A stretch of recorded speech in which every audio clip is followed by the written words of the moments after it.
Hi, I'm Stewart Spinks and welcome to episode 202 of my podcast, Beekeeping Short and Sweet. The month of March always brings a sense of anticipation. Warmer days, shorter nights and bees out flying. But wait, there are still a few more weeks to go until we're out of the cold and can start to get back into the beehives.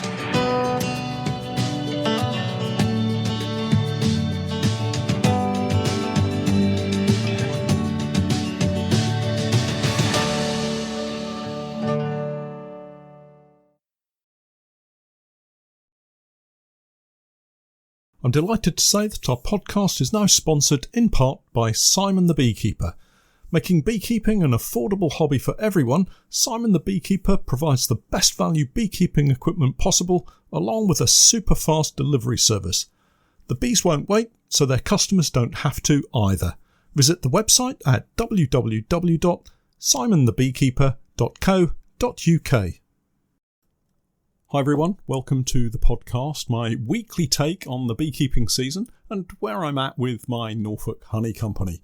I hope you're all well. It's been an interesting week with lots happening, as always, and the weather seems to be on the change with some milder days heading across parts of the UK from the Atlantic. Certainly here in East Anglia, it's looking set for a couple of weeks of spring-like weather. Temperatures heading into double figures, and apart from a brief spell of showery rain this week and over the weekend, it does look set to be fairly dry. How long before we start to complain we need some rain, I think. But for now, I think the weather gods have accepted my offerings and are willing to play ball, at least for the short term. That doesn't mean we can rush out and get the bee suits on and the smoker lit. There are still plenty of weeks to go until the regular inspections begin, and there are plenty of good reasons why you shouldn't really inspect as yet, but also some potential reasons why you should pop the roof off and have a look. For the beginner beekeeper, it all sounds somewhat confusing. There will be a host of more experienced beekeepers out there offering up their spring routines, which may or may not include inspections, and a lot of conflicting advice, no doubt some of which may come from me. But let me chip in with my thoughts, have a listen and think about how it reflects on your beekeeping and overwintering hives, and maybe you'll take a view that you can leave your bees for a few more weeks. Or you'll think, actually, I do need to take a quick look. Also today, and changing the subject a little, I've got an update for you on the new hive lift from Cap to Lift, plans to sort a couple of apiaries for the new season, and news about a change to the podcast release day.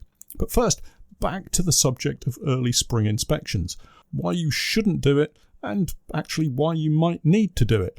If you're just starting your second year of beekeeping, and you've got flying bees coming out of your hive during the warmer part of the day, well, congratulations.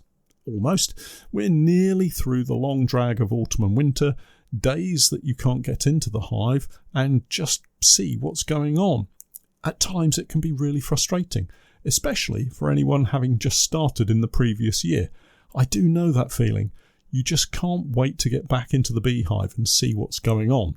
I remember those first years oh so well. When I first got started in beekeeping, we lived in a terraced house here in Norwich. I haven't travelled very far really, have I? In fact, I now live less than a mile from that house. The garden was barely 20 yards long and it had an old wooden shed at the bottom of the garden. It must have been 50 years old at least. And that was before we moved in, and the previous owner was something of a woodworking buff. There were a few old hand tools left behind, and some planks of wood ready to be turned into something useful.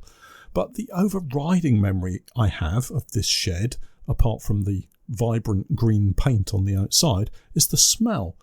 When I first moved in, it was of very old creosote, that distilled tar type product that was used for preserving pretty much anything wooden in the garden. A strong smell when first used, but mellowing into an altogether softer, less pungent smell. Quite pleasant actually, and having kept bees in the back garden for a few years, the smell of the shed changed from just that trip down memory lane to an altogether more beekeeping aroma.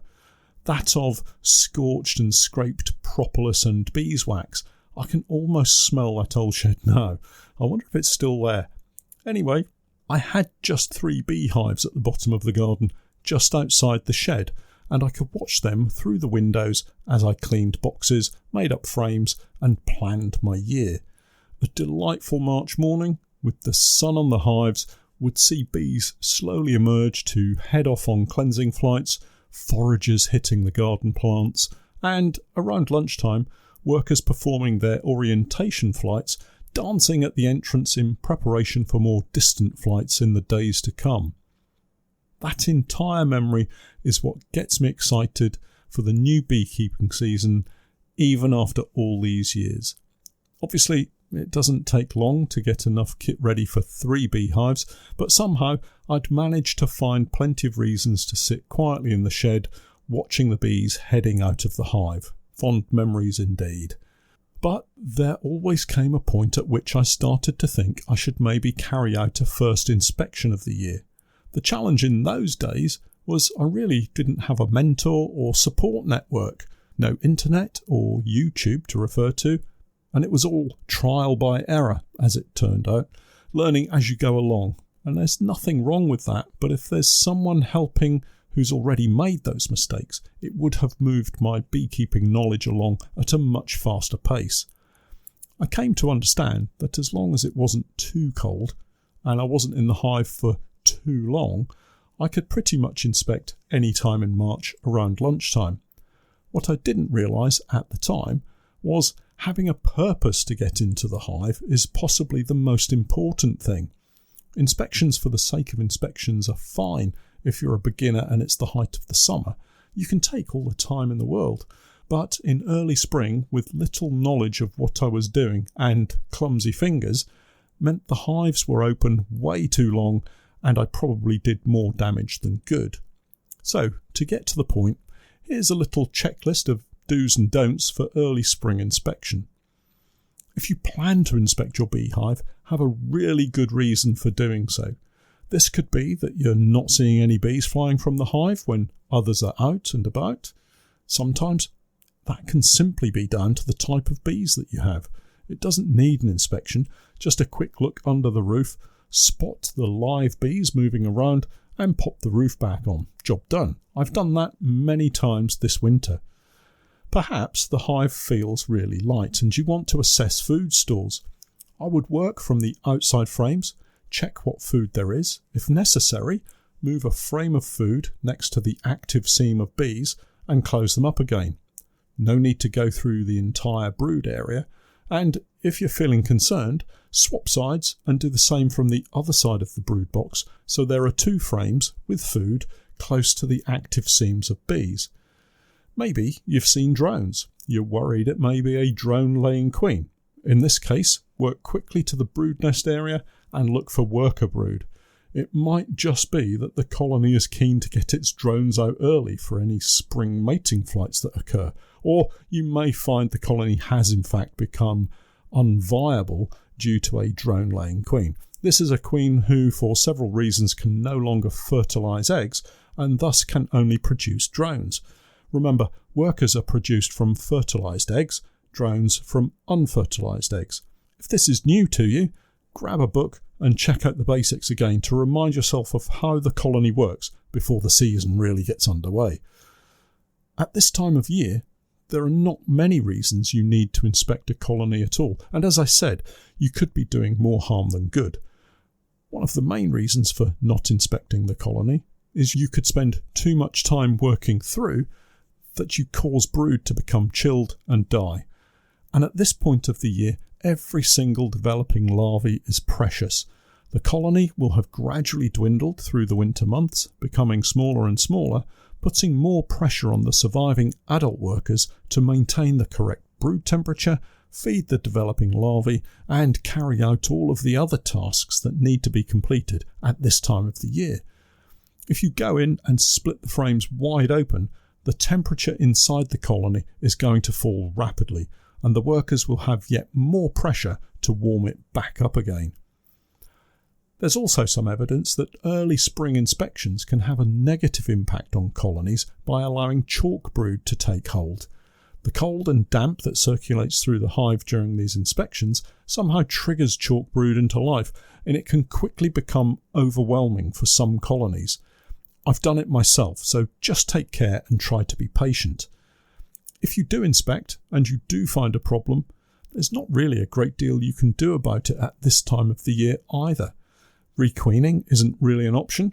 If you find a serious problem, there's not much to be done either. If I can offer up a little bit of advice, it would be to just wait a little longer. I suspect I'll wait another couple of weeks at least, probably looking at the forecast for early April, and then starting to think about checking some of the colonies. Spring inspections are really important, but timing is possibly more important. It's a great time to check for disease. Smaller colonies allow more thorough inspections of the brood frames, and I'll show you how to carry out these disease inspections in a video once we start to get into the hives. Marking and clipping queens is another good reason for early inspections, but not in March, certainly not for me. All it takes is one small loss of concentration and the queen is damaged or killed with no way of replacing her, yet. I'm not going to take that risk, and I suggest that you delay as well. We have plenty of time to come, and then of course it will be a race to get round all of our colonies before the weather really warms up and we start to see signs of swarming, but more of that subject in the coming weeks.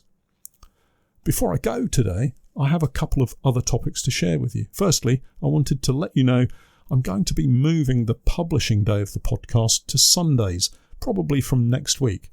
That's if I can get myself organised.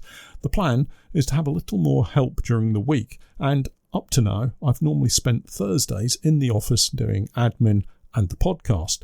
With extra help on a Thursday, it makes sense to get out and be busy with the bees rather than be in the office. So do look out for that switch soon.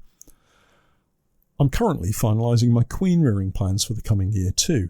I spend way too much cash on buying in queens, and my own queen rearing with locally adapted colonies has suffered as a result, especially last year. I need to become more self-sufficient, and with that in mind, I'll have some announcements to make in due course. I've also recruited some additional queen rearing helpers who I hope will gain some valuable experience and skills in queen rearing and at the same time help me regain control of my setup. Again, more about that in due course. Turning to yet another subject, I spent a day getting to grips with the new Captalift all-wheel drive hive lift last week, and I'm feeling very happy with my purchase.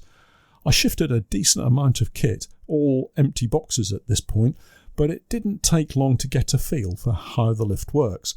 To give you an example, I was able to lift and move 11 national supers, albeit they were empty, but 11 supers at once from stack to the trailer.